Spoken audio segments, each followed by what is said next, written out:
murinzi wemenyesha igihe iwacu se nimuheru ati ijoro ryijimye cyane buracyahanyuma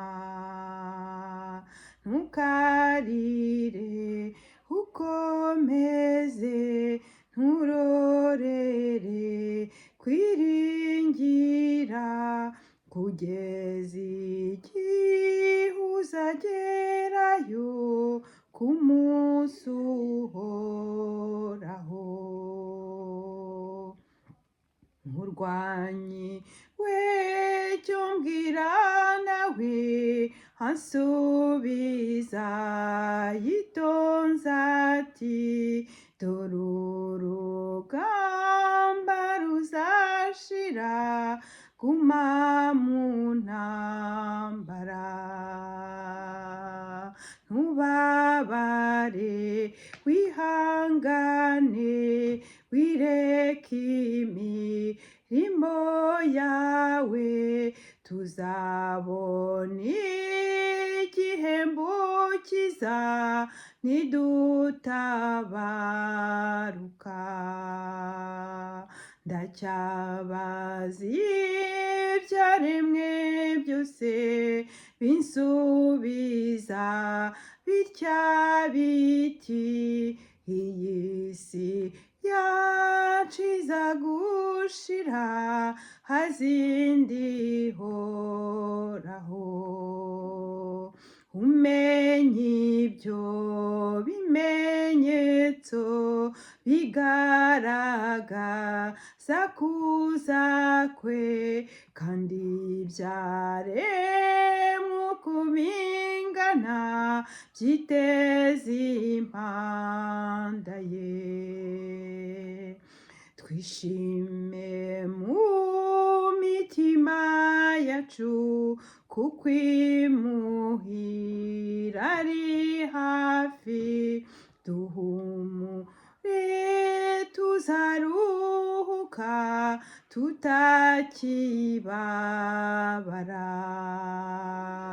duhumure tuzaruhuka tutakibabara ntukarire tuzabana ibyago bizashiraho ntituzabura y'amahoro kwa Yesu mw'ijuru ntituzabura y'amahoro kwa Yesu mw'ijuru haleluya ndaje kugushima Mana kandi ndaguhimbaje wowe utanga amahoro atageze wowe ukiranuka muri byose ni wowe mwami Yesu uvuye mu isi usubiye mu ijuru wabwiye abigishwa bawe urababwira ngo mbahaye amahoro ngo mbasigiye amahoro Mana y'igitangaza yaba uyu munsi Mana twagiraga ayo mahoro yaba uyu munsi twese twahumikaga ayo mahoro kuko waje uje gucungura abana b'abantu kugira ngo babone umugabane ku bwami bw'ijuru babone umugabane ni ukuri ntiwashatse ntiwishimiye kuguma mu ijuru wenyine ngo uribemo wenyine ahubwo washatse ko abantu barigiraho umugabane washatse ko tubasha kugira rome meritage ndagushimye rero mwami kuko ayo mahoro ariyo wasize uturaze kuko ayo mahoro ariyo wasize uturaze kandi ukaza ukaba warawaje kugira ngo uduhe umugabane ku bugingo buhoraho niyo mpamvu mwami nous pouvons prétendre à cela sans s'inquiéter et sans se fourvoyer. Béni sois-tu Seigneur, sois glorifié mu izina rya Yesu Kristo. Haleluya abanyarwandakazi izina ryanjye ni Beata Canova Uwineza nje kubaganiriza ku ijambo ry'Imana no kubaha agace gato k'ubuhamya nubwo muri video yatambutse navugaga ko hari igitabo kiri kwandikwa ariko ntago byambuza kusangira namwe ibyerekeye iby'ubuhamya bwanjye kuko ni burebure niyo nabushyira mu gitabo ntabwo nabushyiramo bwose hari ibyo rero ngomba kuvuga kandi tukabisangira kugira ngo twese bitugirire umumaro, kuko hariho ibikorwa Imana yakoze, hariho imirimo Imana yakoze itangaje. Iyo mirimo rero ntekereza yuko Imana ntabwo burya idukorera ikintu cy'igitangaza kugira ngo tukigumane tukigire ibanga. Mwibuke iyerekwa rya Yohani mu byahishuwe, igitabo nicyo gitabo cya nyuma cya Bibiliya. Ijambo riramubwira ngo ibi ngibi ntubigire ubwiru. Ibintu by'Imana ntabwo Imana ishaka ko tubigira ubwiru, byose ntabwo ishaka ko tubigira ubwiru. Hari ibyo ibishaka ko tuvuga kugira ngo bifashe abandi, hari ibyo bishaka ko tuvuga kugira ngo abantu basobanukirwe nuko iyo ni access bafite. Ntabwo ari ukugomba gusaba audience, ntabwo ari ukugomba gusaba uruhushya, ntabwo ari ukugomba kugira gute na gute. Urukundo rw'Imana ntabwo ari ikintu kigomba kugirwa ubwiru, ahubwo rugomba kubwirwa bose kugira ngo buri wese abashe guhumurizwa. Kubera ko umunsi Imana ivugisha Yeremiya, reka tujye mu gitabo. Yeremiya ari hehe mama? Yeremiya hari ijambo nkunda cyane, igitabo cya mbere cya Yeremiya. Ntabwo ariho nari nateganyije gusoma, ariko Yeremiya dufitanye ibanga. Igitabo cya mbere cya Yeremiya kiravuga ngo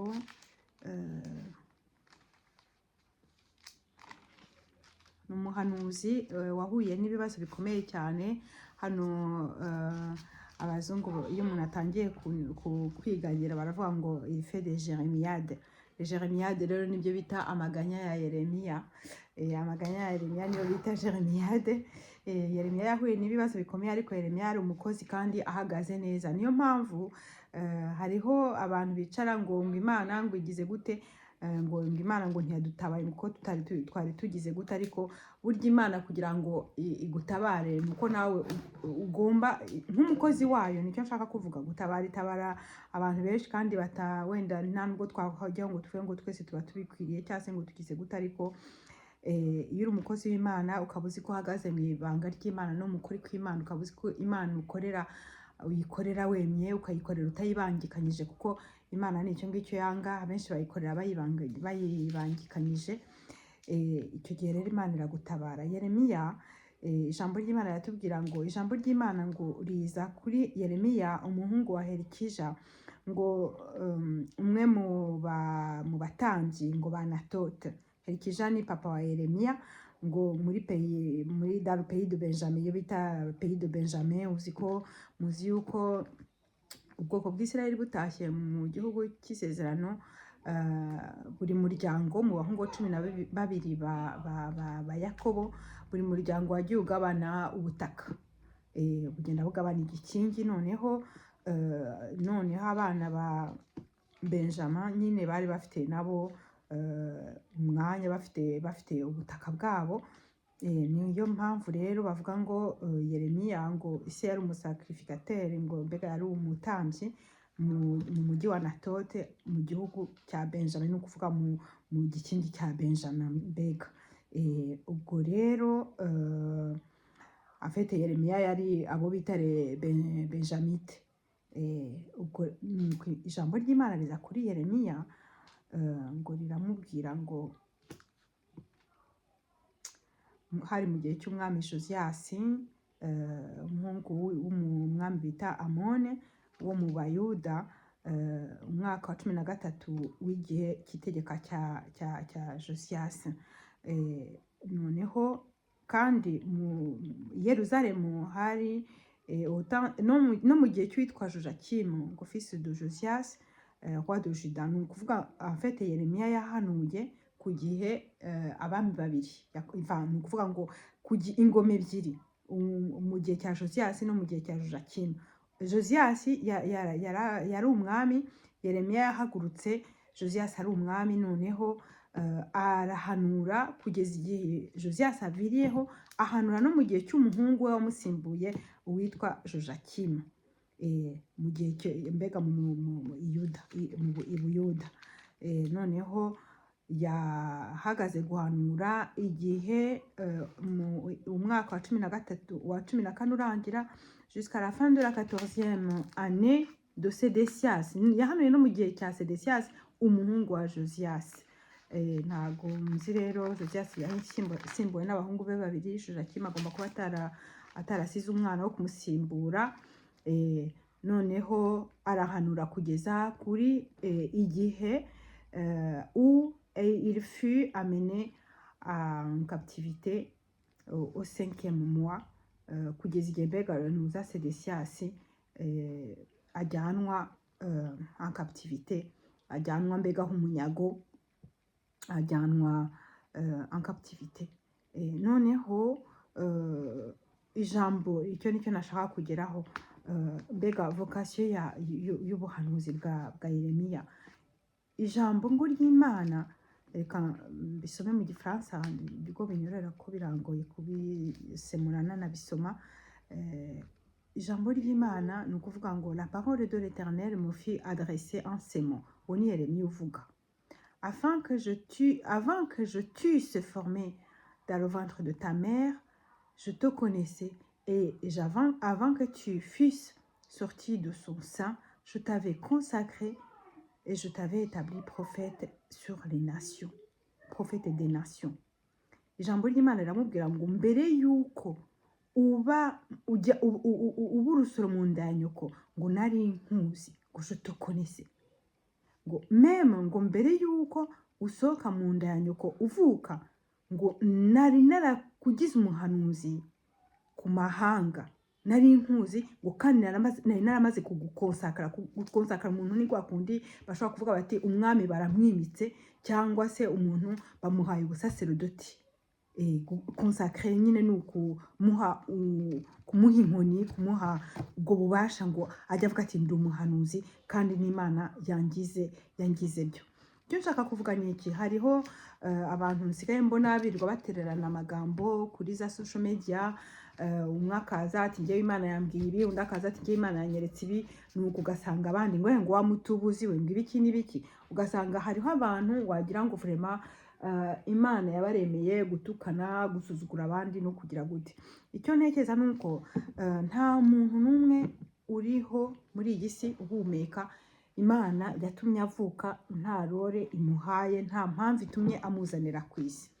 Usibye ko hariho abantu araza akaba yabaho imyaka yose akayibaho akora ibintu bitari mu bushake bw'Imana, ibintu bidashimisha Imana, akabaho akora ibyo yishakiye, akabaho akora ibishimisha abandi, ariko we ntazagire igihe yicara ngo yireme muri miroir yibaza avuga ati ngewe qu'est-ce que je fais là, ni iki ndi gukora hano, akamaro maze ni iki, kubera iki Imana wanshyize kuri iyi si wagira ngo umare iki.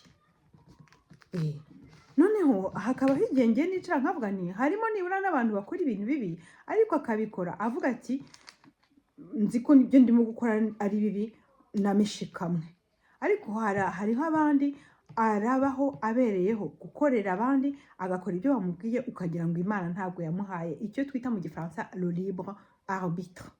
Le libre arbitre ni ukuvuga ngo ushaka kuvuga uti ngiye guhaguruka cyangwa se ndagunya nicare mu gitondo ndabyuka ngiye gushaka akazi cyangwa se ndajya mu ishuri cyangwa se sinjyayo. Mbega le libre arbitre ni icyo ngicyo. Niho dutaniye n'amatungo, niho dutaniye n'inyamaswa.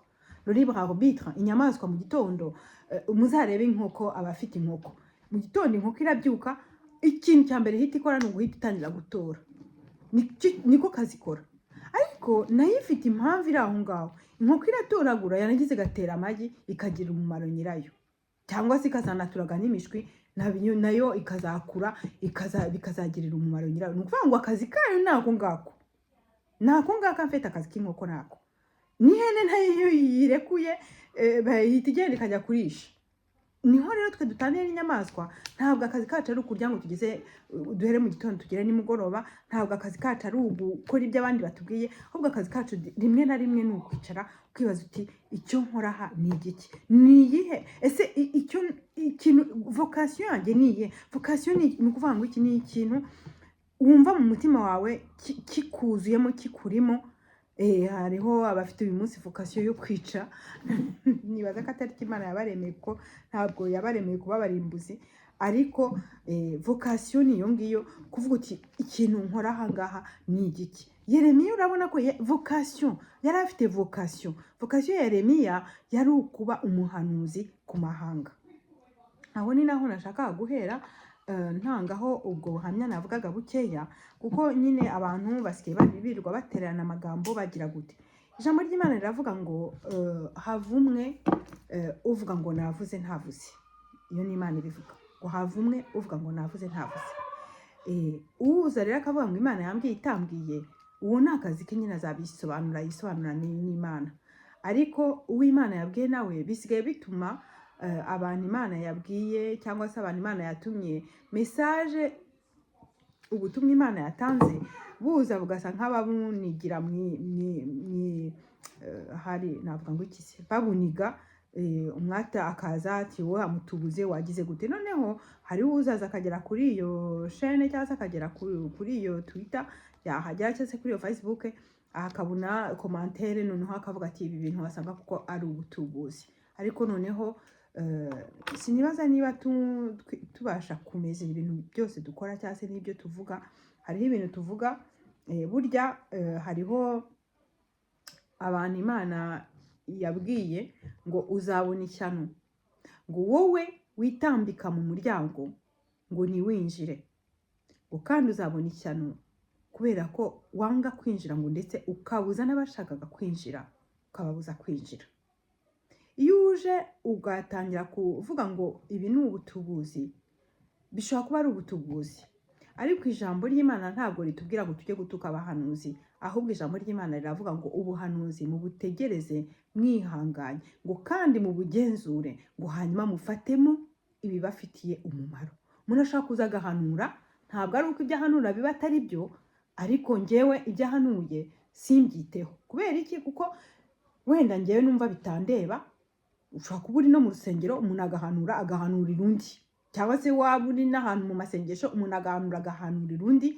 Ibyo rero ntabwo ari we biba bireba, ntabwo ubwo butumwa buba ari ubwawe. Noneho ni ukuvuga ngo ntabwo ari ngombwa ngo wenda numva njye bitankoraho cyangwa se numve bidahuje n'ibyo njye nibwiraga cyangwa se n'ibyo nari ntegereje, ntangire nuko uwo muhanuzi mubwira ngo wamutubuziwe. Kuko hari igihe uhanura aba afite uwabwira bitewe n'uko Imana ishaka kuvuga n'uwo ishaka kubwira n'igihe.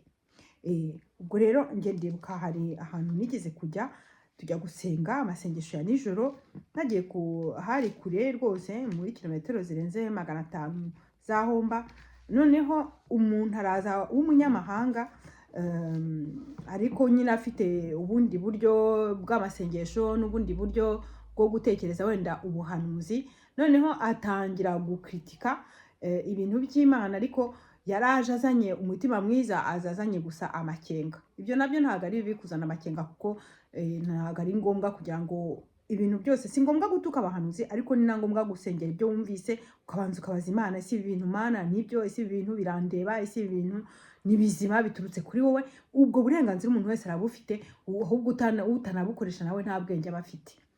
Hagati aho rero ndibuka ko uwo muntu twatangiye amasengesho, hamanuka ijambo ahita avuga ati wacu ni uko tubigenza. Biramuyobera ko umuntu wahanuraga ntabwo yarazi igihugu cye akomokamo, ntabwo yarazi ku kimezaho, ntabwo yarazi ibiki byose, ariko yarahanuye. Umuntu avuga ati munuze umwuka bwa mbere wera, ati ni ibingibi Imana yambwiye, ati ni ibingibi Imana yadukoreye. Uwo mudamu ndibuka mbega Imana yamubwiye ijambo ryerekeranye no gusukwaho amavuta. Noneho Imana ibivuze, abantu b'Abanyarwanda rero cyane cyane b'abapasiteri bakunda ibintu byo kugendana uducupa nyine ngo twamavuta ngo bagiye gusiga amavuta. Noneho umupasiteri ahita ahaguruka avuga ati reka tujye kumusiga amavuta, kuko Imana yavuze ko imusize amavuta. Umudamu aravuga ati reka da, ati njyewe ati nuzura umwuka wanjye bwa mbere wera, ati amavuta nagiye kuyumva, ati numva amanutse ku gahanga anciye mu mugongo, ati numva aramanutse ndetse aramanuka aramanuka agera no mu mugongo wanjye, aramanuka rwose aca no mu ikariso, aramanuka agera ku birenge. ati kandi nta muntu wayansize, ati narayumvise gusa, ati kandi twari babiri, ibyo bintu tubyumva mbega kumva amavuta gusutsweho, kumva aragiye ageze ku mubiri wose, kandi nta muntu wigeze azana igicuma ngo akigusukeho. Umuhanuzi wari urimo ahanura yari yeretswe urwabya rw'amavuta jisite barumusutswe ku mutwe, ahita agira gute, ahita yemera kubera iki? Kuko bihuye n'ibintu yari intimement convaincu ko nta muntu watrishije, ko nta muntu wabeshye, kuko ibyo bintu nta muntu yari yarabibwiye, nta muntu wari ubizi mu bantu bari aho ngaho, we Imana yaramuvugishije ahita amenya ikimubwiye. Ni ukuvuga ngo rero ushaka gutukana ntabwo bimubuza gutukana, kuko harimo n'abameshe kamwe atatubaha Imana. Uburyo umuntu atacyubaha Imana nyine ntabwo wamurenganya, ubwo muri make nawe aba afite inzira arimo. Ariko ntabwo bibuza abantu kuvuga, ntabwo bitubuza kuvuga, kuko ufite aho ashaka kwisobanura n'Imana, hari igihe ijambo umubwiye rishobora kumufasha kugira ngo abashe kwikiranura n'Imana, cyangwa se yeye kuyoba no gutana. Nanjye rero ubuhamya bwanjye ndibuka ko ntangira kugira ibintu surnaturel, ahandi niko nabivuga mu Gifaransa, ibintu bitari by'umuntu abonesha amaso y'umubiri. Natangiye kugira inzozi, icyo gihe nari ndi mu gihugu cy'amahanga, hari n'izindi mpunzi, noneho ntangira kugira inzozi. Hari nabahaye ubundi buhamya mbabwira ko nabaye mu nkambi i Bukavu, mu nkambi ya Nyakavogo. Batuye Nyakavogo wenda baranzi, abantu bose bari bazi ko ngo ndi inkotanyi, ngo naje kubaruga, ngo naje kubagambanira, kuko nigeze kujya mu Rwanda asubiye mu Rwanda ukwezi kwa 10 kugeze 94, mpamara ibyumweru 6 ndongera ndagaruka. Ngarutse rero nsanga umugore witwa Juliana w'umunyakibungu w'Irwamagana ahari, twari twarajyanye, yagarutse mbere yanjye, araza abwira interahamwe zo mu nkambi ya Nyakavogo n'abasirikare bari bahari b'Abanyagisenyi n'Abanyaruhengeri ndetse n'Abanyabyumba. Arababwira ati njyewe nari naragiye i Goma gusura bene wacu, atariko Beata twarajyanye dutandukanira i Bukavu mu mujyi. Ati nuko njyewe ngigoma agenda ajya mu Rwanda, ati yambuka Rusizi ajya mu Rwanda. Abeshya, kubera ko twarajyanye tujyana i Bukavu, twinjirana muri taxi itugeze i Kigali, nsigara i Kigali kuko ariho hari iwacu. Arakomeza ajya i Kibungo, agaruka mbere yanjye rero, kugira ngo nyine interahamwe n'abasirikare bari muri iyo nkambi batamwataka cyangwa se batanamwibazaho abarangaze, ababwira ibyo. Mu gihe yabibabwiraga yari arimo ategura umugabo we n'abana be ngo batahe. Igihe icyo gihe nari nkiri mu Rwanda, nkiri i Kigali, nkiri mu bindi, noneho nkiri muri famiye, hari ubukwe, hari yagize gute. Noneho icyo gihe mbega ubwo ngarutse, njye naje kugaruka nyine ibyumweru 6 bishize, nsanga Juliana warimo aritegura gusubira mu Rwanda n'umugabo we n'abana be. Nta umufiteho amakenga yariyo yose muri izo nterahamwe n'inkotanyi, nanjye ngo n'inkotanyi, muri izo nterahamwe n'abasirikare bo kwa Habyarimana, kuko yari yarababwiye ko we mbega agiye i Goma, kandi kuko abantu bari bazi ko uwo mudamu twari duturanye, ntabwo bigeze batekereza ko abeshya ko twajyanye mu Rwanda, usibye ko tutari twarapanze ko tuzabwira ko tuvuye mu Rwanda. Nuko njye mpageze rero nsanga abantu bantangiriye aho biti bagira kuri zone ni nka meri, nka komine, kuri komine. Nuko barambwira ati interahamwe ziraguhitana, ati baragutegereje, bazi ko wagiye mu Rwanda, ati nta nubwo bari bazi ko uzagaruka. Ariko Benoit twabanaga nari naramusize i Bukavu, mbega aho ngaho mu nkambi. Nuko nza kumenya rero yuko ari Juliana watanze izo nkuru, nza kumenya ko ari wababwiye ko ngo yagiye Goma, ngo njye nkajya mu Rwanda. Ariko njyewe nta muntu ujya ngirira nabi ngo bimugwe amahoro. Juliana yaraje, amaze kubanteza, anyiba na pasiporo yanjye, aratasubira mu Rwanda, ajyana n'abana be n'umugabo we. Hashize igihe, iminsi itari myinshi cyane, twumva umugabo yarahageze bahita bamwica. Kandi ubwo ngo yari yagiye kugenzura ngo arebe ngo ko ngo batabavuga nabi n'iki byose. Nuko aragaruka ati nta muntu tuvuga nabi, reka dutahe. Nabo asanga nyine nawe ntago bamubwiye byose. Nuko aragenda, nuko yikorera umugabo we n'abana be. Ahageze umugabo bahita bamwica. Nuko ndavuga nti urucira mukasi rugatwara nyoko. interahamwe zarakomeje zitugera imihoro, ngiye banyirukana akazi zone yari yarampaye, nari umuveterineri napimaga inyama, baranyirukana ngo nazanye ngo uburozi bwo kubaruga ngo izo nkotanyi ngo basaza banjye zampaye, nuko baratangira nyine bavuga menshi cyane batugera imihoro, ariko nta igihe cyarageze Imana ikagiturengera bakaza bakatubwira ati uyu munsi nimurara aha ngaha barabahitana, tukabihorera tukakomeza nta nubwo icyo gihe nanasengaga, ntabwo iby'Imana nari mbiziho gakeya kuko hari abantu b'iwacu basengaga, abo muri famiye, mukuru wanjye yarasengaga, murumuna wanjye yarasengaga, ariko njye sinasengaga kuko icyo gihe abarokore baranandakazaga. Hari abarokore mu Rwanda n'uyu munsi kandi hari iyo ngeso, njye mbyita ingeso mbi. Imana ntabwo ari umunyagitugu. Imana nishaka kugukiza izagukiza, ariko Imana ifite ubugwaneza, Imana ifite umutuzo. Yesu yasize abwiye intumwa zarabwira ngo mbasigiye amahoro, ngo mugire amahoro, mbasigiye amahoro. Kuza rero kubwiriza umuntu ukamushyiraho agahato, ukamugendaho amanywa nijoro, ukamubuza umuhumeko, aho muhure hose ukamutangiza Bibiliya, afite ni ibintu bitera feri mbi cyane.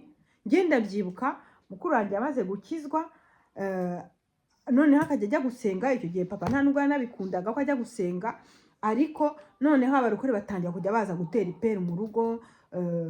Nuko naba nzi ko abarokore bazaza mu rugo, njye nkabyuka mu gitondo nigendera. Icyo gihe nabaga ku ishuri ndende, ntabwo byari ikibazo mu rugo, nahageraga muri vakanse, ariko wapfaga kuhagera ugasanga bahagutanze. Ahubwo uyu munsi iyo nsubije amaso inyuma, abo barokore ukagira ngo ni nk'abantu b'imburamukoro badafite icyo bakora. Wareba muri Bibiliya ukareba umukozi w'Imana Pawulo akavuga ati njyewe ati amaboko yanjye umubiri wanjye mukoresha uburetwa, ntawe nigeze njya kubwira ngo angaburire cyangwa se ngo agire gute, kubera ko ntabwo nigeze nshaka kubaha ubuhamya bubi ngo mbakenere. Ariko icyo gihe ndibuka hari abarokore batari bafite akazi, ngo ni abavugabutumwa, ngo ni abakozi b'Imana, ugasanga ahubwo ukwezi kurashira nta n'isabune afite yo gukaraba. Kandi ushobora gukora umurimo w'Imana ukanakora nawe ugaha umugisha abandi ahubwo mu byo wakoze. Uwo murimo w'Imana ushobora kuwukora nk'umupasiteri, icyo gihe ufite intama nyinshi nyine ugaburira, baravuga ngo iki, ngo izo ntama mu ijambo ry'Imana mu Barevite, mu Barewi haravuga ngo umutambyi azatungwa n'umurimo w'ubutambyi. Ariko umuntu wese ugiye kuvuga umurimo w'Imana cyangwa se ugiye gukorera Imana ikintu iki n'iki, ntabwo aba ari umutambyi. Ntabwo naza ngo nicara aha ngaha ngo mbabwire ijambo ry'Imana, nindangiza mbabwire ngo ni mu mpembe, ngo uko ngo mbaye umutambyi, ngo ngiye ngo kujya ngaburirwa namwe. Hariho ikintu kitari cyiza cyo cyerekeranye n'ubwo butumwa bupfuye abantu batanga. Ugasanga umuntu aragutegereje na Bibiliya iki byose, ejo akagaruka akongera, ejo bundi akongera, ntihari serima, ntacyo bitanga. Kuko icyo gihe ushobora kugenda ahubwo ugasengera umuntu, nubwira umuntu ijambo ry'Imana, ijambo ry'Imana riravuga ngo some gusoma, mbega mu Gifaransa ni ugutera imbuto. Kwa kundi abantu batera imbuto, ukwezi kwa mbere kugeze bagatera ibishyimbo, bagatera amasaka, bakagira gute. Noneho ijambo ry'Imana rikavuga ngo some, ngo celui qui fera grandir azaza gukuza ibyo mwateye. Ni ukuvuga ngo njyewe niduhura ndakubwira ijambo ry'Imana, dore nicaye hano ndimo kukubwira ngo va mu bibi, kora ibyiza, iga gukora neza, wicare wibaze uti Imana yandemeye iki, ikintu Imana yandemeye ni iki, ese nicyo ndimo nkora, ese iminsi yanjye nirangira hano mu isi nzagenda mvuga iki, ese nzajya hehe, ese aho ndimo nkorera nshaka kujya niho niteguye kujya, niteguye kujya kuba mu muriro w'iteka, cyangwa se ndifuza kuzagera mu ijoro. Ukamenya uwo ukorera, noneho wamara kumumenya ukaba ferme definitif muri decision yawe, ukamesa kamwe. Ijambo ry'Imana riravuga ngo dore ibihe biraje, ngo uwandura yandure, ngo kandi n'ukiranuka akomeze akiranuke. Niko Yesu yabwiye Yohani, ngo igihe kigiye kuza uwandura yandure, ariko ukiranuka akomeze akiranuke. Hari indirimbo y'abarokore yaririmbaga yari imeze gutyo. iryo ni ijambo riri mu byahishuwe rivuga ngo uwandura yandure n'ukiranuka akomeza akiranuke. Bivuga ngo iki? Bivuga yuko umuntu w'umurokore yakagombye gutera ijambo ry'Imana ukagenda ukarivuga warangiza ukarisengera kugira ngo aho wateye rigwe ku mutima. Noneho aho wariteye Imana nigira gute? Niza kurikuza. Nibyo navugaga ngo celui qui fera croître ni ugukura. Croître ni ugukura. Ni ukuvuga ngo uzarikuza tera ijambo ry'Imana mu mitima y'abantu, ritere rivuge. Ariko we kwirirwa ukurikira abantu na biriya ubavugiriza induru, ntabwo ari uko nguko bikora. Nge rero ndibuka kandi turi n'abantu nabo twitaga ngo nabarokore baraje bati turabarokore ni byose twakijwe twavuye mu byaha. Bituma iki? Ngewe nicara nkajya nirwa mbashungura. Noneho mu kubashungura rero, les filles, je suis en train de m'enregistrer, vous pouvez parler doucement s'il vous plaît? Merci. Noneho icyo gihe rero ngewe icyakurikiyeho nuko nabanjije gutangira kujya mbashungura, nkajya hano mwakoze ibyaha, uwo twari dufitanye akantu, urabona aho baravuga ngo hari abantu ntihabura uruntu, umuvandimwe narenzi ko yankoreye nk'ikosa, nkicara nkamubwira nti kuki wakoze ibi, kuki wavuze ibi, kuki utansabye imbabazi ibi n'ibi, nuko noneho bigera ubwo ntajya kuvana. Ariko rero wa mugani n'ibyo Mana bavuga ariyo, reka nzashake uko bisobanukirwa. Ariko nkumva abo bantu ntashaka kugira ngo nzabajye imbere mbabwire ngo ibyo mwambwiye ndabyemeye cyangwa se ngize gute. Gusa byatumye ntangira kugira ikintu cya questionnement mu mutima, ntangira ikibazo, kwibaza ibibazo. Nanjye nk'ibyo ndimo mbabwira, nanjye ntangira kwibaza ibibazo. Ese ibi bintu nibyo? Ese iyo Mana koko nari narabatijwe, narahawe Eucharistia, narakomejwe, nzi kuvuga ndakuramutsa Mariya, nzi kuvuga dawe uri mu ijuru, naragiye mu basaveri, narabaye mu barejo Mariya, no mu baskuti narahanyuzeho gakeya, najya njya kureba uko baririmba n'iki byose. Ntabwo nigeze mba umuskuti, ariko nabaye umusaveri igihe kirekire, njya no mu byabarejo Mariya. Usibye ko ngewe kwirirwa uvuga ndakuramutsa Mariya, nge vraiment singiye kubeshya byarangoraga. Kwirirwa mvuga ndakuramutsa Mariya nkageza kuri 20 mfukamye byarangoraga. Ariko ntabwo nari nzi vraiment, nta sensation numvaga, ntabwo numvaga sense yabyo, kuko numvaga meze nk'umuntu uri kuvugisha nyine umuntu utansubiza, nkumva ntabwo biri kurenga aho mbivugira. Ntabwo najya kubeshya Bikira Mariya nta kibazo mfitanye nawe, ntabwo ngewe mvuga ngo ijambo ry'Imana riravuga ngo uzasenga Imana yonyine gusa aba ari yuha icyubahiro. Bikira Mariya yakoze umurimo ukomeye cyane, nawe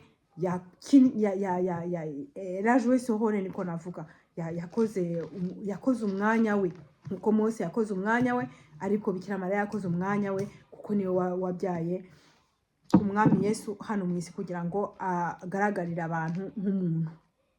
Ntabwo rero ibyo nabisuzugura ngo mbishyireho ikibazo, ariko ntabwo bivuga ko tugomba kumusenga nk'Imana, kuko ijambo ry'Imana riratubwira ngo je suis un Dieu jaloux, ngo ntabwo nzaha icyubahiro cyanjye undi.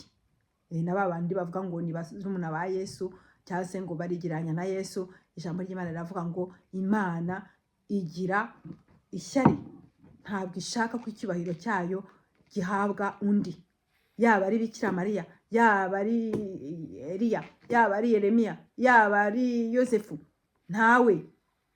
Ijambo ry'Imana rikavuga ngo Yesu aravuga ngo ni ngewe nzira n'ukuri n'ubugingo, ntawe ujya kwa data ntamunyuzeho, ngo kandi icyo muzasaba data cyose mu izina ryanjye azakibaha. Yesu kubera iki? Kubera ko il a fait ses preuves, yagiye ku musaraba arahapfa, arapfira, ava amaraso yo kugira ngo yeze abazamwemera nk'umwami n'umukiza, bakamwizera, kugira ngo aduhe umugabane ku bugingo buhoraho, aduhe umugabane mu ijuru. Ajya kugenda yaravuze ngo ngiye kubategurira ahanyu, ngo ngiye kubategurira aho muzaba, ngo yaba hatari hahari ngo ntabyo nari kubabwira, ntabwo nababeshya. Aravuga ngo yaba bitari byo ngo sinabibabwira, ngo ngiye kubategurira aho muzaba, ngo yaba bitari byo ntabwo nari kubibabwira. Ubwo rero muri make Yesu yatsinze urwo rugamba rwo gupfira ku musaraba, rwo gupfira abantu, niyo mpamvu Imana yamwicaje iburyo bwayo, kandi akaba ari we ibyifuzo byacu ubitambutsa.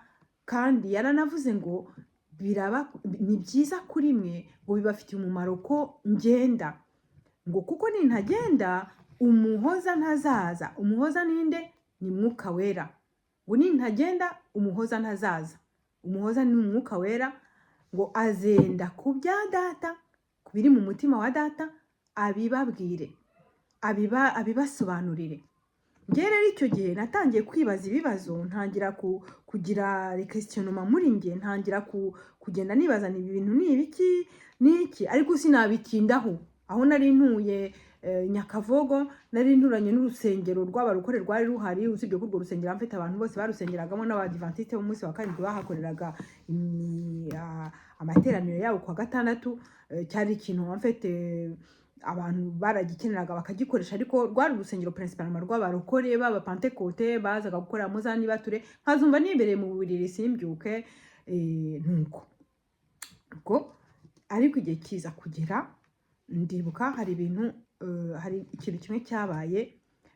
Habaye abantu ibyo bise rapatriement forcé, sinzi niba narabivuze, ntabwo nibuka neza niba narabivuze ubushize. haba rapatriement forcé, abantu bajyanwa mu Rwanda ku ngufu, baza ari saa 10 z'ijoro, baparika ya mamodoka amwe yazanaga ibiryo bya HCR, noneho barayaparika, barangije binjira mu mashitingi y'abantu bakoresheje abasirikare ba Kongo.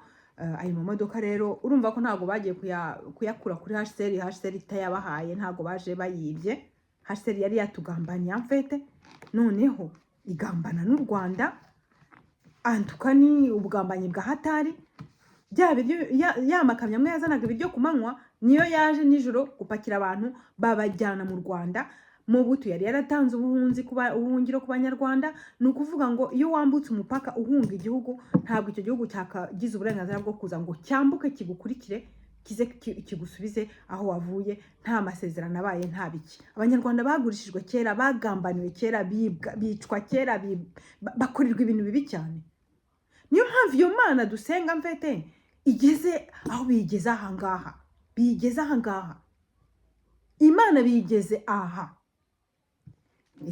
Ubwo rero icyo gihe nge ndibuka ibyo bintu byarabaye. Tujya mu mafamiye muri Kongo, bari bafite abazahirwa baziranye n'ikingera, waye muri famiye y'abazahirwa amezi 2 niho nigi Giswahili. Noneho nyuma rero impunzi zitangira kujya zigenda zigaragara, zikiba imyaka, zikagira gute, zikarara ku gasozi. Mbega HCR itangira kubona ko bitangiye guteza akajagari, kandi ko bizashyira amahanga akabyumva bikamenyekana ko yagurishije impunzi. Nuko igihe cyarageze rero baragaruka, barongera barabarura, basubiza abantu mu nkambi. Byatumye twebwe duhindura aho twabaga, nyine baduha ikindi kibanza ahandi, twegeranye neza noneho n'urusengero aho rwari ruri. Ubwo igihe cyarageze ntangira kurota. Muri make singiye kubeshya, ntabwo nari wa muntu ujya kuryama ngo nsenge. Nakoraga ibyo numva ari droit, ntabwo nigize mba umuntu ukora ibi bintu bibi ngo numve binejeje kugenda ngo ntuko umuntu cyangwa se mbeshyera umuntu cyangwa se ngire gute. Ntabwo nagiraga urugomo, sinagiraga amahane, ariko ntabwo navuga ko natinyaga Imana kuko sinari nyizi spécialement.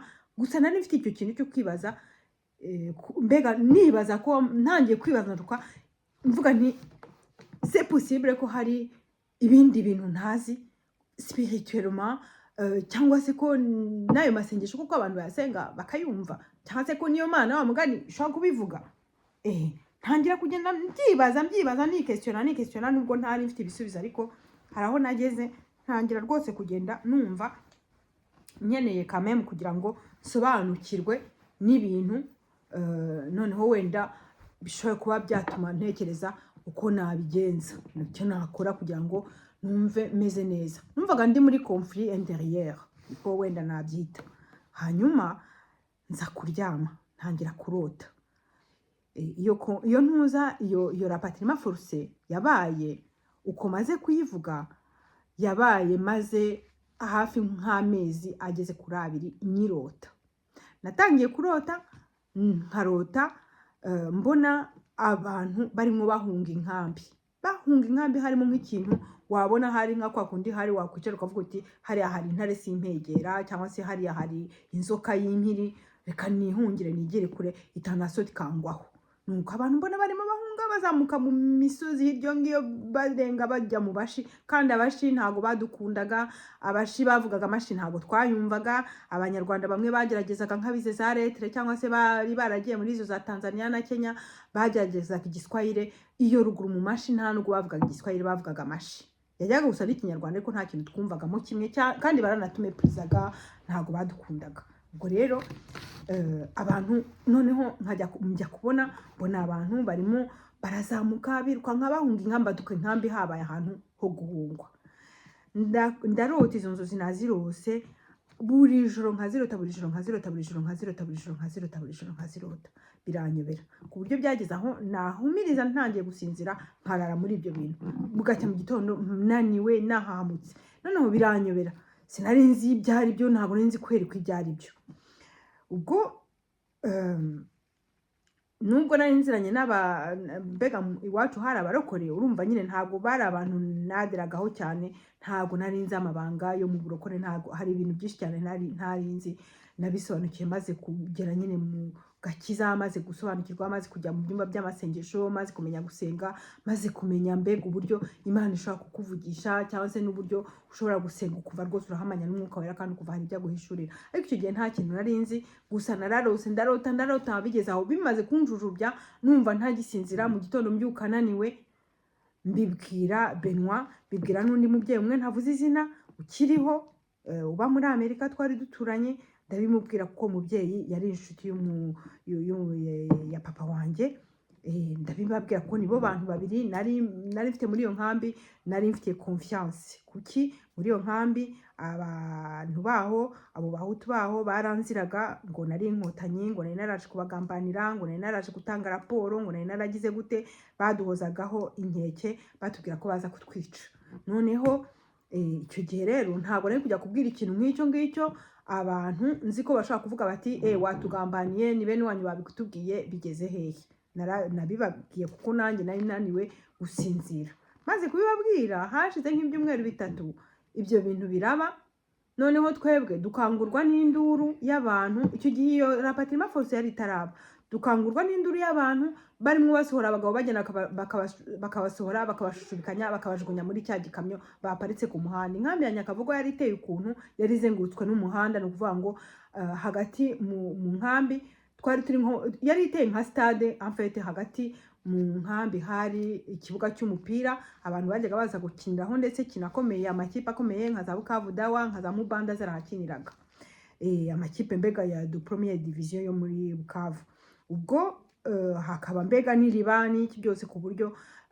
amakamyo mbega yarazaga agaparika ku muhanda niho bakashyira ahantu bati quartier niyi barajya hana quartier naha barajya hanaha niho bajya gufatira ibyo kurya ayo makamyo yaraje mbega aparika nkuko bisanzwe usibye ko hari nijoro nta nibiryo birimo kandi aje kwiba impunzi nta kindi ubwo nibwo ndibuka uwo mubyeyi yaraje ahita ambwira ati niko ati mwana wa ati ibintu ati bya bintu watubwiye ati nibingibi byabaye mu gitondo ubwo twarirukanse duca mu mikoki tujya gucumbika mu bazahirwa bari aho hafi bari inshuti zacu nuko batarabashe nyine gusohoka ubwo ibyo twari dufite byose twarabitaye bwarakeye nyine abandi baraza barasahura nuko barigendera twebwe tugenda amaramasa twajyanye wenda nk'ikintu dukeya cyane twari dushoboye nuko umuntu akiza amagara aragenda ubwo nyuma yaho nibwo nyine uwo mubyeyi yambwiye ati ibi bintu ati iyo haza kuba hari umuntu wo muri iyi nkambi wabibwiye cyangwa se ubizi ati rwose ubu baba barangije kukwica ati ntabwo byumvikana ukuntu waba utarubizi ati cyo kora twebwe nyine tuzi ko utarubizi kuko wabirose kuko tukwizera kandi tuzi ko niyo mbega uwo mubyeyi yari azi ko nagiye mu Rwanda ntabwo byari ibanga yari azi ko nagiye mu Rwanda ntacyo rero namuhishaga nuko mbibwira na Benoit byabaye babizi naramaze kubabwira bagiye kubona babona ibyo narose nanjye nari narabirose ntago narabikuye babona uko nabibabwiye niko bisohotse ubwo icyo ni ikintu cya mbere ngiye cyantangaje nta nubwo nahise ntangira kuvuga ngo ngiye gusenga sinagize gute reka narakomeje nibera uko niberagaho ntacyo nahinduye ku mibereho yanjye gusa natangiye gusa noneho kwibaza ndavuga ntese ko nari naragize izo nzozi biragaragara ko ari Imana yabimpishuriye ko nta handi hantu byaturuka nta muntu wari warabimbwiye ariko se noneho njyewe ntangira kwibaza se ni iki nagombaga gukora none ntangira ahubwo no kwikiripabiliza mvuga nti hari icyo wenda nashakaga gukora abantu ntibatandukanywe n'imiryango yabo kubera ko nari mbizi ariko nsanga nta kuntu ari kubigenza kuko afite iyo ngira icyo mvuga ninjye nari kuhagwa bwa mbere ubwo ibyo birakomeza nyine navugaga ko impunzi zagiye zikajya zigakwira imishwaro abafite ababacumbikira bakabacumbikira abandi bagataha mu Rwanda bamwe ntitumenye aho barengeye abandi nyine imiryango igasigara itandukanye bamwe hari ababonanye iryo joro ku bwa nyuma na nyuma nuko turongera turagaruka dukora ubuzima busanzwe n'iki byose hashize igihe iriya ntambara y'abanyamurenge itarananirwa y'abanyamurenge iriya ntambara nyine FPR iza muri Congo kwica no kwica impunzi no kwiyesera ngo itangiye isahure yibe ikomeze no gutoteza abanyekongo ijya kutangira ntabwo nabonye intambara bwo nagize gutya ntangira kubona nkibona ndi kuri Rusizi ndi hakuno mbega ndi muri Congo ndi kuri Rusizi kandi gahunda ari ukwambuka njya mu Rwanda mfite umwana wanjye akiri uruhinja nkabona ndi kuri Rusizi mpetse umwana wanjye jyenyine n'umwana wanjye gusa nkibona kuri Rusizi ukibona kuri Rusizi nkabona shuwa mfite yonyine ni ukwambuka ngo nsubire mu Rwanda icyo gihe rero nkurikije indoto za mbere nari naragize n'uburyo ingaruka zagize noneho nahisemo no kubicicika ahubwo gahunda yari ukubisha ngo hatagira ubimenya nuko ariko ubwo hagati aho mba muri culpabilité yo kuvuga ibi bintu wenda sinzi icyo nambikoresha ndabimaze iki cyangwa se noneho nanabigira icyo mbikoresha biransiga amahoro biranyobera ntangira no gutinya no kubibwira na Beno ndamwihorera nawe sinagira icyo mubwira ndakomeza noneho ibyo bintu nabigumanye igihe kirekire hari wanza narabiroze nk'amezi ageze kuri 2 bigera noneho ubwo mu gitondo nabyukaga imitsi yareze meze nk'umusazi naraye mu kintu kibi cyane kandi icyo ntavuze bwa mbere nuko indoto za mbere ziriya rapatriement forcé nzirota umunsi nabibwiye nabibwiye abo babiri bonyine byahise bihagarara iryo joro narasinziriye ubwo inshuro ya kabiri rero igeze ntabwo natekereje kubivuga ahubwo noneho gahunda yari ukubihisha mu gitondo nabyukaga ameze nk'umuntu waraye ahandi naraye aho ngaho nyine kuri Rusizi mpetse umwana nkabona harimo nuza notabene burya mu nzozi ushaka kubona ibintu byinshi ukabona ibigukikije ugahura n'abantu ukagira gute ukamenya ahantu wari uri ariko haba harimo za remarque ibintu mbega biba bisohoka mu gifaransa bavuga ngo qui sortent du commun c'est-à-dire ibintu nka remarque mbega ni nka kwa kundi uri mu muhanda urabona ibiti urabona ibyatsi uragira gute ariko hari les choses qui sortent du commun ukuvuga ushaka guhura n'abantu ukabona bashoreye inka ugahagarara ntabwo inka ari ntabwo umuntu ahura n'inka buri munsi ku muhanda zitravesa umuhanda cyangwa se ngo uhure n'umuntu uri kumwe wenda n'imbwa ye atravesa umuhanda cyangwa se uhure n'umuntu uri ku ifarasi mu muhanda ntabwo ari ibintu umuntu ababona igihe cyose n'inanga ntabwo umuntu abibona ariko ukabona mbega ça sort du sens cyangwa se voilà c'est des choses à remarquer voilà ce sont des choses à remarquer icyo gihe rero des choses à remarquer muri iyo gahunda des choses à remarquer byari ko Benoît tutari kumwe ntabwo twari kumwe nari jyenyine ibyo byari des choses à remarquer indi chose à remarquer nuko nasubiraga mu Rwanda kandi icyo gihe nta gahunda n'imwe nari mfite yo gusubira mu Rwanda ubushize natanze ubuhamya mvuga ukuntu nagiye mu Rwanda ngasanga uwitwa Rudakubana wari inshuti ya Benoît yari aje kumugambanira baramuhaye amafaranga ngo azamusubize mu Rwanda icyo gihe rero nahise ngaruka nta gahunda n'imwe twari dufite niyo yo gutandukana nta niyo twari dufite yo gusubira mu Rwanda ni ukuvuga ngo rero byarantangazaga ko ndota nsubiye mu Rwanda kandi nta gahunda mbifitemo haba n'imwe haba no kubitekereza ubwo rero ni ukuvuga ngo quand même byari harimo information en fait remarquable quoi nuko ubwo rero muri make ibyo nshaka kuvuga ni iki, nuko gutorwa n'Imana kugira ngo ube umuhanuzi cyangwa se kugira ngo ugire ubutumwa nk'ubwo ntabwo ari wowe uba ugomba kubwigirira gusa. Imana nyine ifite ukuntu igutangiza. Imana ifite ukuntu igutangiza, aho utangirira ntabwo ari urangirira, ntabwo ari urangiriza iyo wakoze ibyo Imana yagushakagaho gukora. Tubona yuko Dawidi yatangiye ari umushumba, ise yamwohereje kuragira inka, nanjye ngo inka, intama. Nuko Dawidi atangira kugira gute, atangira kumenya yuko mu ishyamba hari intare, hari za uruse, hari iki byose. Ni igihe cya kera nyine inyamaswa zari nyinshi mu mashyamba, inzoka, ibiki byose sinavuga. Dawidi agira imbaraga, iyo mpano yari ayifite y'imbaraga, ariko ntabwo yari abizi ko afite izo mbaraga, ariko yagiraga gutya agafata uruse akayitatamura akayishwanyuza. Ariko byamuteguraga iki? Byamuteguraga kuzarwana na Sawuli, byamuteguraga kuzahagarara ngo ahagarare mu mbaraga arwanire Abisirayeli kandi ababera umwami mwiza. Kuko igihe Imana yohereje Samweli ngo ajye gusiga amavuta Dawidi, Sawuli amaze kwisumbukuruza yireshekeje n'Imana, yasuzuguye amategeko y'Imana, icyo gihe nibwo Imana Samweli yamaze gusiga Dawidi. Noneho Imana iravuga ngo, mu Gifaransa ni ijambo ryiza nkunda cyane, Imana iravuga ngo j'ai trouvé un homme selon mon cœur. Ari Imana ibivuga, ivuga kuri Dawidi, j'ai trouvé un homme selon mon cœur, ngo nabonye umuntu ngwa ku mutima. Umunyarwanda yaravuga ngo umuntu ngwa ku nzoka. Imana yabivuze, yavuze ngo nabonye umuntu ungwa ku mutima, umuntu uhuje n'umutima wanjye.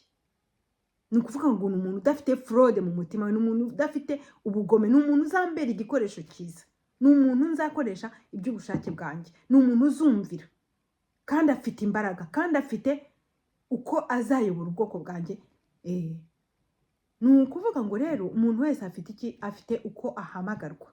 Umuntu wese afite umuhamagaro, aho ahera n'aho ashobora gukomereza, n'aho ahurira n'Imana. Ngewe Imana yaje kunyiyereka, inyiyereka muri ubwo buryo, nyuma yaje kongera kunyiyereka ntabwo agakiza, ariko yabanje kunyuza muri ibyo bintu. Naramaze kubona ibimenyetso simusiga byerekana ko hariho ubundi buzima, hariho indi si, hari niko nanavuga, ubundi buryo kandi utarebesha amaso aya ngaya y'umubiri ngo ububone. Ibyo nari namaze kubibona, ntazi aho bizongera, ntabwo nari ikindi gihe we Imana ishobora kuzanyerekera ikintu icyo ari cyo cyose, kandi haciye igihe nta bintu Imana inyeretse, kuko nta bintu pertinent Imana yari ifite. Kandi nanjye ntabwo nahise mpaguruka ngo ngire gute nishyire mu myanya aho Imana ishobora kunsanga ngo inkoreshe. Ariko ndashima Imana ko yahamagaye Yeremiya, ariyo nanjye yampamagaye. Ubwo rero icyo nifuza ni uko umuntu wese yakumva yuko uko byagenda kose Imana irakuzi, kandi ntabwo yawushyire ku isi ubusa. Icyubahiro kibi cy'Imana. Haleluya. Ndagushimye rero Mana, iri jambo ndakwingize ngo rigere kubo rigomba kugeraho.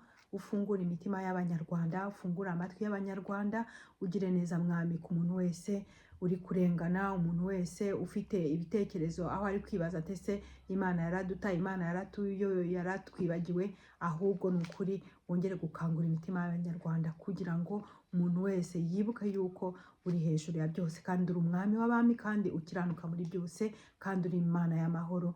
Uri Imana yadusigiye amahoro. Iravuga ngo mbahaye amahoro yanjye, ngo je vous donne ma paix, ngo je vous donne ma joie. Haleluya. Habwa icyubahiro Umwami Yesu Kristo, wowe uganje ijabiro, wowe wuzuye ubutware n'ubushobozi, wowe uri hejuru ya byose. Tu es le roi des rois, béni sois-tu Seigneur, dans le nom de Jésus. Amen.